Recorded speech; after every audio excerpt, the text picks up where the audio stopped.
You'll never make it without me. Ava. He said it like a fact, like gravity, like truth carved in stone. So I carved my own name into something louder, Forbes under 30. And I didn't send him a copy. He already saw the cover. The worst part wasn't that Nathan dumped me. It was that he did it in the middle of a pitch rehearsal. We were 2 days away from presenting to Halcyon Capital, a top-tier VC that could change everything for our startup, Arcadia. And he chose that moment. Ava, he said, eyes flicking between me and the conference room door. We need to talk. Alone. I blinked, confused. Now he nodded. His tone was clipped, his eyes already halfway gone. I followed him into the hallway, heart thudding like a warning bell. The second the door closed, he didn't hesitate. I'm done, he said. With us. With this dynamic. With pretending you're the visionary. The words dropped like glass between us. I'm the one they believe in, he continued. You're just the coder who can't let go of the back end. I couldn't speak. Not because he was right, but because he'd rehearsed this. Probably for weeks. You'll never make it without me, he added, almost kindly, like a man offering last rites. And then he turned around and walked back inside the glass conference room like nothing happened. I stood frozen. Betrayal burned behind my eyes, but I didn't cry. I never gave him tears. That night, I packed up my half of our shared office space, wiped the whiteboard of everything I'd built, and left Arcadia's keys in a plain envelope taped to the door. He didn't deserve a note. He'd already rewritten the story. I'd just been cast out of it. But what he didn't know, I was about to write my own. The next morning, I woke up on the futon of my friend Sienna's apartment in Brooklyn, my laptop perched on my knees like a shield. I stared at the blinking cursor on a new Figma wireframe titled GLINT Productivity with Personality.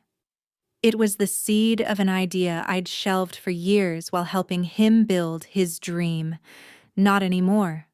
I started sketching screens, smart daily focus blocks, AI-driven nudges, a voice interface that felt human, empathetic, not robotic.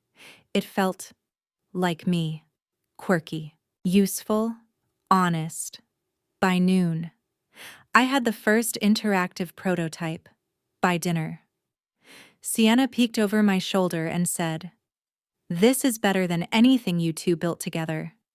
And for the first time in 72 hours. I believed her.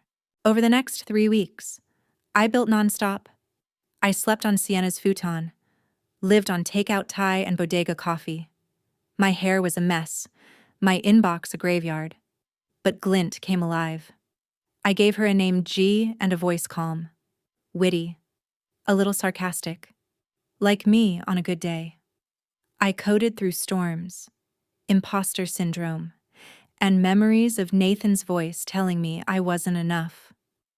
Until one night, at 3:43 a.m., I pushed the beta live. A single post on Twitter built something weird and useful, GLINT, a productivity assistant that reminds you to work and hydrate. It has jokes. I have hope. Link in bio. I didn't expect much, but the internet had other plans. By the time I woke up, the post had gone semi-viral. A popular productivity influencer shared it, then a tech newsletter, then a Forbes editor liked the tweet. GLINT crossed 10,000 downloads in 48 hours. Sienna nearly spilled her coffee when she saw the dashboard. Ava, what the hell?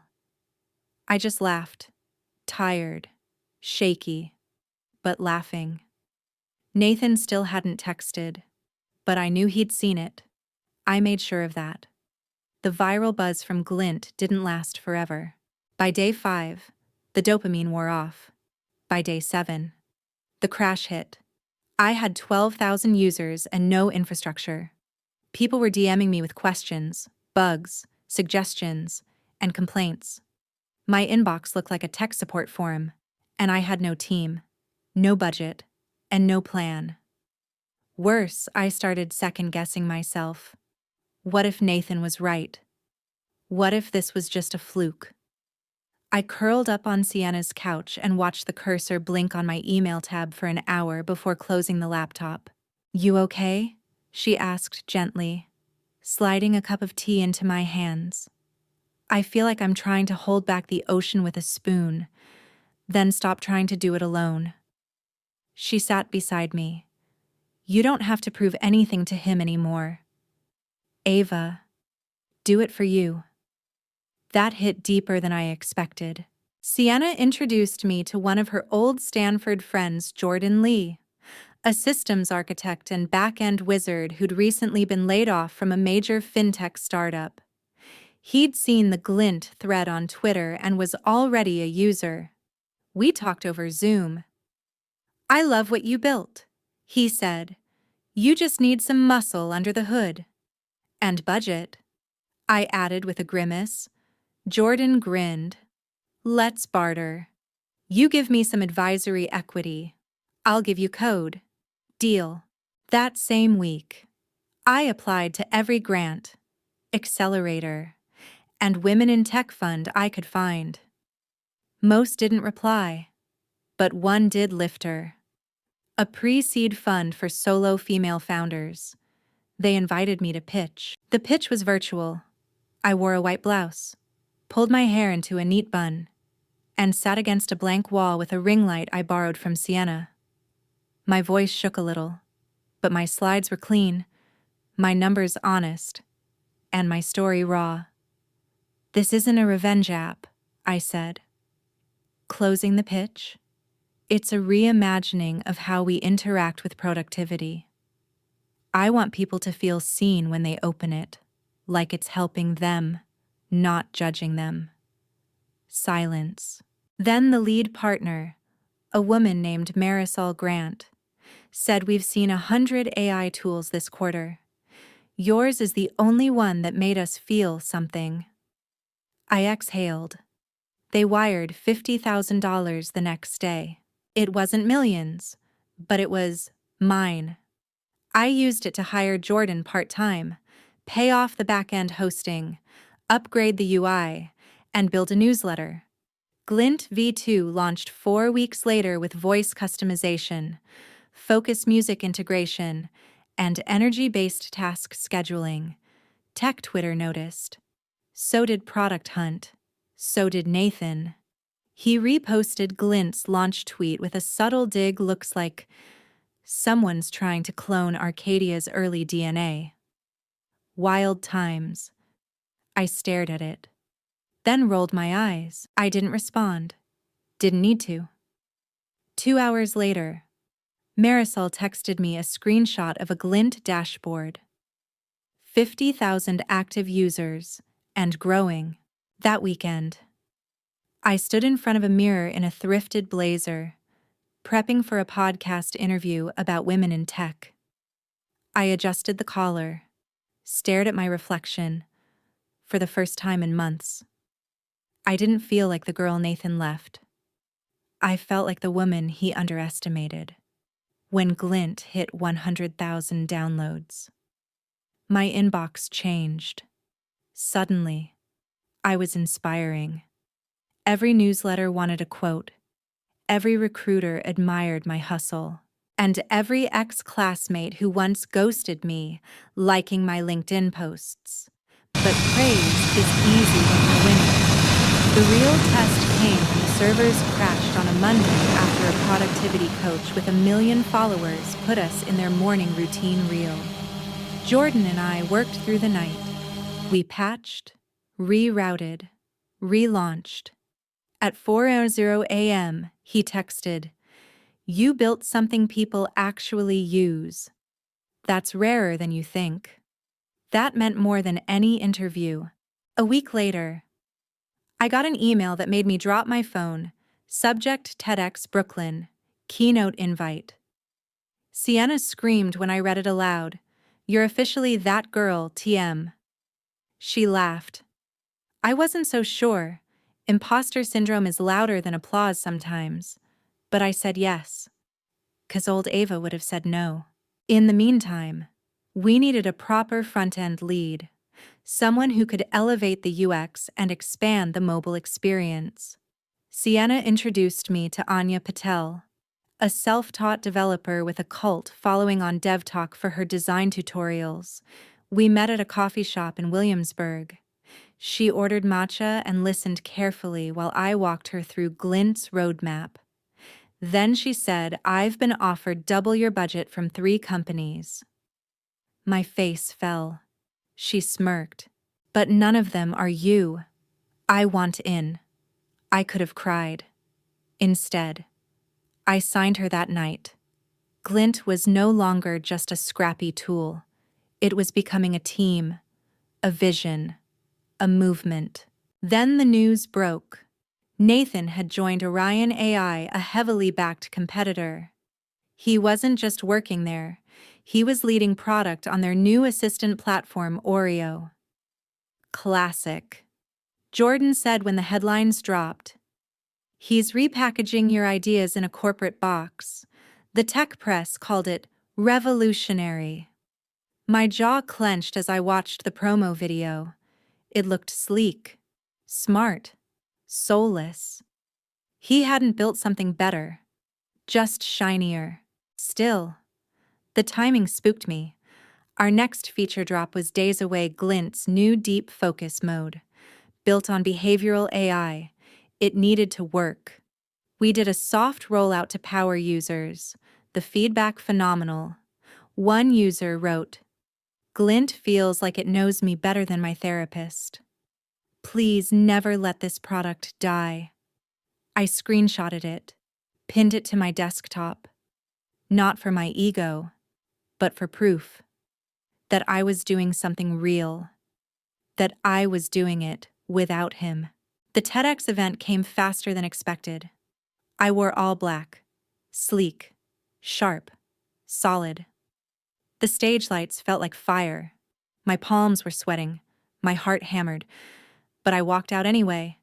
And I said, "They told me I was the coder, not the visionary. They told me I wasn't the face. So I became the voice." The crowd stood when I finished. Even I stood a little taller.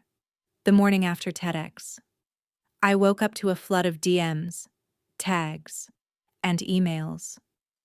Journalists wanted quotes. Founders wanted advice. Investors wanted meetings.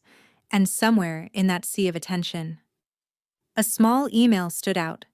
Subject: Forbes under 30, preliminary list consideration. I clicked it 3 times just to make sure it was real. They were considering me for the list. Me. Ava Carter. The girl Nathan said wouldn't last a month solo. I didn't cry. I did laugh long and loud and messy until Sienna shouted from the kitchen, "Are you okay, or having a breakdown?" "Both," I yelled back. But behind the headlines, the grind continued. Jordan onboarded a second engineer to handle data scaling. Anya mocked up GLINT's mobile redesign. I met with a branding consultant who said, "You are the brand now. Ava, people don't just want the app, they want you." That scared me more than any outage, because being visible meant being vulnerable. And I wasn't sure I could survive being taken down again. 2 weeks later, GLINT passed 250,000 active users. The DIO numbers were solid, the churn minimal, the reviews glowing. But I didn't celebrate. Not really. I'd become obsessed with holding it all together. Late nights, anxiety spirals, replaying old arguments with Nathan in the shower, as if I could win them in hindsight. Sienna sat me down. "You're doing that thing again," she said gently. "What thing?" "Confusing exhaustion with achievement. You don't have to bleed to earn this." I didn't answer. I just stared at my tea until it went cold. Then the New York Tech Journal published a profile on GLINT. They called it the most human AI productivity assistant on the market. They called me a rising solo founder with a story too powerful to ignore. Nathan reposted it with a cryptic comment. Funny how stories change when you erase the co-authors. My hands shook, but I didn't reply. Instead, I shared the article with a caption of my own. Here's to the builders no one believed in until they didn't need belief, just a chance. GLINT. That post doubled our newsletter signups that weekend. I went to Prospect Park with a book and a blanket. No laptop, no notifications, just sun, wind, and the quiet hum of a world that kept turning whether I pushed it or not. And for the first time in months, I didn't feel like I was chasing something. I felt like I was something. Solid, still, becoming. The email came at 7:12 a.m. on a Tuesday. Subject line, you're on Product Hunt's featured list. At first, I thought it was spam, but when I clicked the link, there it was. GLINT. Front and center on the homepage, with hundreds of upvotes and glowing comments. I blinked at the screen, then let out a noise somewhere between a laugh and a scream. Sienna bolted into the room, half asleep. What happened? Are you dying? No, I said. We're trending. Jordan called 2 minutes later. It's happening. We need to throttle the servers. Anya texted your design demo just hit 100K views on DevTalk. I'm getting DMs like I'm a celebrity. We weren't just building anymore. We were exploding. That day, I did 3 podcast interviews, 2 live AMAs, and said the phrase we're still a small team. But we're listening about 500 times. The downloads doubled, then tripled. GLINT hit 500,000 users by end of week. And that's when he called. Nathan. I let it go to voicemail. His voice, smooth and deliberate, filled the inbox. Ava. I saw the launch. I just wanted to say congratulations. You're really doing it. Maybe we could catch up sometime. There's things I'd like to say. I didn't respond. Not because I was mad, but because I was finally free. The next morning, I opened my inbox and found a message from Forbes. Shortlisted. They wanted to interview me. I stared at the email, then walked outside, barefoot, into the cold morning Brooklyn air and let the wind sting my face. This was real. This was mine. An hour later, while reviewing metrics with Jordan and Anya on Zoom, I got an unexpected Slack ping. Marisol need to show you something. She dropped a link. Nathan had published a LinkedIn article titled, When Founders Take Credit for Teams They Abandon. He didn't name me, but everyone knew. The comments were brutal. Some subtle shade, some open slander. A few verified voices even liked it. Anya was furious. Jordan wanted to respond, but I said no. Instead, I drafted a short blog post of my own. To everyone watching, I didn't come here to fight old stories. I came to write new ones. GLINT is the product of nights. Doubt, love, coffee, code, and people who stayed. If that bothers you, maybe you never believed in building, only in owning. It blew up, bigger than his post ever could. That weekend, I went to a quiet cafe with no Wi-Fi, wrote for myself, sketched a roadmap for GLINT 3.0, imagined what it would feel like to stop defending and just create. And for the first time in years, I didn't feel like I had to win to matter. I mattered because I stayed in the game. I should have seen it coming. Nathan wasn't just nursing an ego. He was loading a weapon. The article dropped on a Thursday morning. Tech Ledger Weekly. Front page. Headline. Did Ava Carter steal her startup? A former partner speaks out. The article quoted sources close to the situation. It referenced our time at Arcadia. It used phrases like intellectual property gray areas and questionable founder ethics. But the dagger A full paragraph from Nathan. It's disheartening to see my original architecture recycled for personal gain. I built Arcadia with trust, and to see my work resurface under a different name is disappointing. He never named me, but the implication was atomic. My inbox exploded. Investors pinged me. Our customer success line got flooded with concerned users. Twitter was a war zone. GLINT's App Store rating dropped half a star overnight. I didn't cry. I didn't scream. I froze. Jordan, Anya, and Sienna rallied immediately. "We need a statement," Jordan said. "Something clear and fast," Anya added. But I sat there, staring at the article, replaying every moment of Arcadia, the codebase, the prototypes, the nights I worked while Nathan networked. "This is why women don't start things," I muttered. Sienna leaned forward. "And this is why you have to keep going." We issued a brief, factual rebuttal on the GLINT blog. GLINT was designed from scratch. All architectural files are dated, documented, and filed. We stand by our originality, our users, and our code. It was fine, safe, legal, but not me. So I wrote a thread and posted it from my personal account. When women build, they're questioned. When women rise, they're accused. I'm not here to fight back. I'm here to stand with proof, with purpose, and with people who refuse to believe progress only comes in one voice. It went viral. Again. Only this time. I didn't feel elated. I felt exhausted. Then came the message. From a verified account. Emily Cho, editor at The Circuit, a top-tier tech docuseries. "We'd love to interview you for our Solo Builders feature. It's time your version of the story was told. On camera." I hesitated, but said yes, because I was done hiding. The interview took place in a minimalist loft in Soho.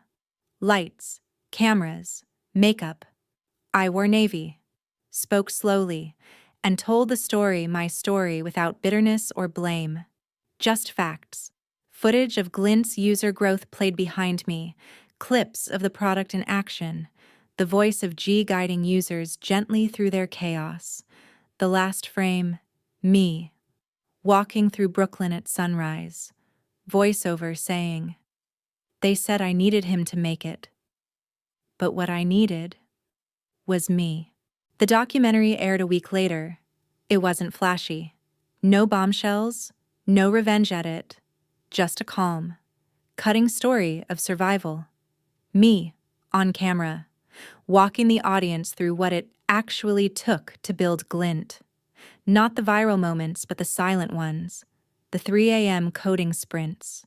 The tears on subway platforms. The courage it took to stay quiet when they wanted me to scream. It struck a nerve. Millions watched. Messages poured in. Some from other women founders, "Thank you for saying it." Some from strangers, "You made me believe again." And then, one from my old MIT professor, "You've done something extraordinary. You've made it real." GLINT surged again. TechCrunch covered the doc. Wired added us to their startups to watch list. Downloads spiked past 1 million. But more than the numbers, there was something else. Respect. Not as the girl Nathan dumped. Not as the viral revenge founder. As Ava Carter. One night, while working on a new onboarding flow with Anya, I got a DM. Landon writes, "Would love to feature GLINT in my column. Your story deserves more ink." I froze. Landon Cho, Forbes columnist, voice of the Under 30 series. I texted Sienna in all caps, She FaceTimed me mid-dental appointment screaming through toothpaste. This is it. I met Landon at a cafe in Soho. He was warm, smart, curious. Not just about the product, but about me. He asked questions no one had asked. Who are you building this for? What do you wish someone told you when you started? What are you most afraid of losing now? I answered all of them. Honestly, he didn't take notes, just listened. When we finished, he said, I don't want to write a piece. I want to write your piece. 3 days later, the article went live. The Woman Who Built Without Permission, Ava Carter's Rise from Betrayal to Brilliance. It was long, sharp, unflinching, and true. The closing line. They told her she'd never make it without him. So she built something no one could take away. I read it 10 times. Then once more just to believe it. Nathan, he went quiet. The last thing I saw from him was a subtle update on LinkedIn. Stepping down from product to pursue new challenges. No post, no fanfare, just silence. Funny. How loud silence can be when you've lived under someone's shadow. It was supposed to be just another Monday. Emails, bug reports, a call with Jordan to map out GLINT 3.1. But then, in the middle of the Zoom call, I saw it. A new email. Subject line confidential 2025 Forbes under 30. Finalist confirmation. I stared at him. Froze. Jordan. I whispered. I think I made it. He blinked. Made what, Forbes? The email was short, polite, direct, glorious. I was on the final list. Not shortlisted, not pending. Official. Founder. Ava Carter. GLINT. Productivity AI with empathy. They would announce it in 2 weeks. I had to keep it secret until then, but it felt like fireworks were going off inside my chest. That night, I walked to the Brooklyn Bridge. No music, no notifications, just me. Every step echoed a memory, Nathan telling me I wasn't leadership material, VCs ghosting me, launching GLINT with a Twitter post and a prayer, the tears, the doubt, the fight. And now, this. I didn't need a trophy, but being seen. It mattered. The next morning, Nathan texted, just one line. Congrats. Didn't know you had it in you. I stared at it for a long time. No emoji, no follow-up. I didn't reply, but I did do something else. I reached out to Claire Wu, a talent I'd been following on LinkedIn. She'd recently resigned from Orion AI, Nathan's company. I scheduled a call. 30 minutes in, she was laughing. Honestly, I left because that team had no vision. Or worse, too many egos and not enough empathy. I offered her a role VP of Product at GLINT. She accepted within 24 hours. Poetic maybe, but also strategic. She was brilliant. And now, she was mine. When the Forbes list went public, my name was there. Ava Carter, age 26, founder, builder, survivor.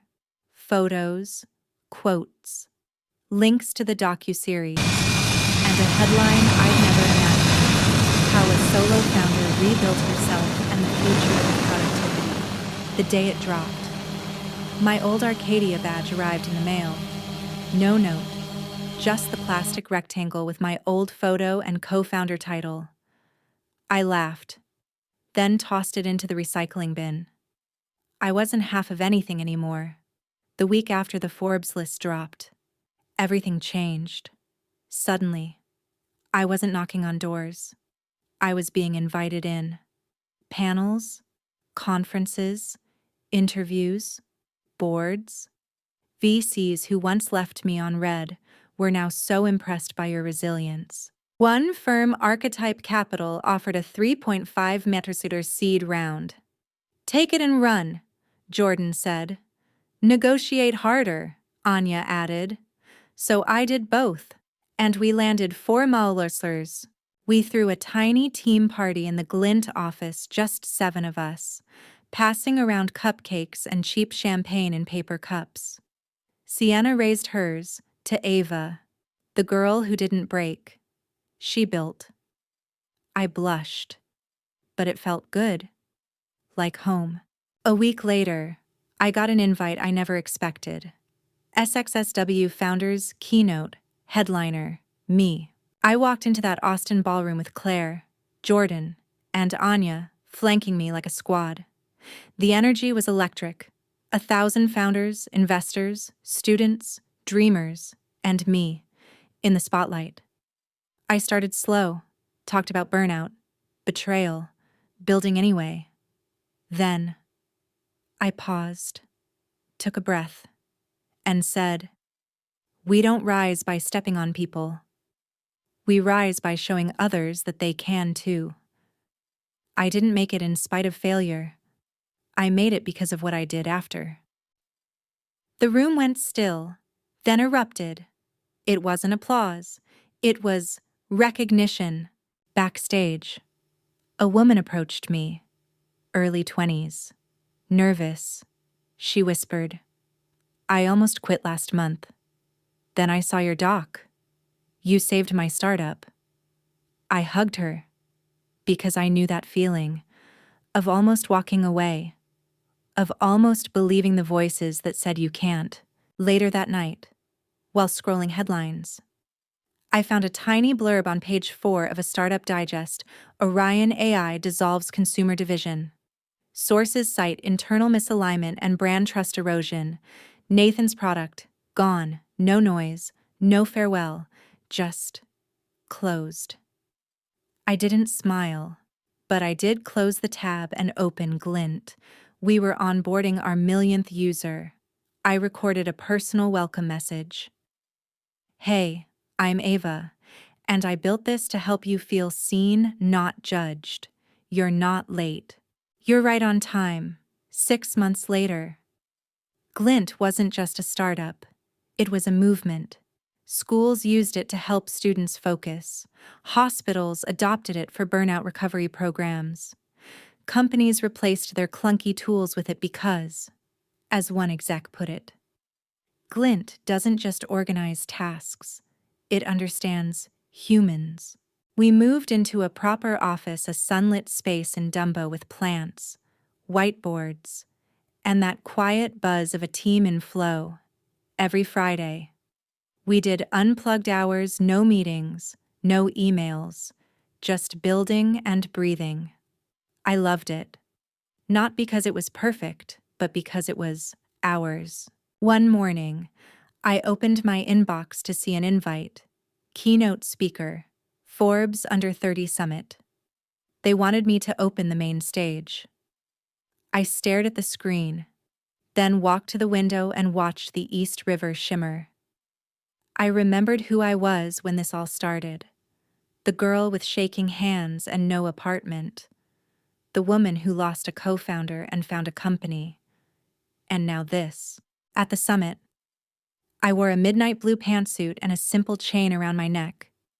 No blazer shoulder pads, no tech bro affectations. Just Ava. I stepped up to the podium, paused, and smiled. Then said, "When someone tells you that you can't make it without them, they're usually afraid you'll realize you always could." Laughter, silence, then applause. I closed with this: build what you need to survive. Share what you build so others can thrive. And never let someone else's shadow define your light. It made headlines, but more importantly, it made sense. That night, I walked through Times Square, alone, at peace. No more trying to win, no more trying to prove, just being. I passed a glowing billboard for GLINT. Under it, a stranger smiled at their phone. I kept walking, because that was everything.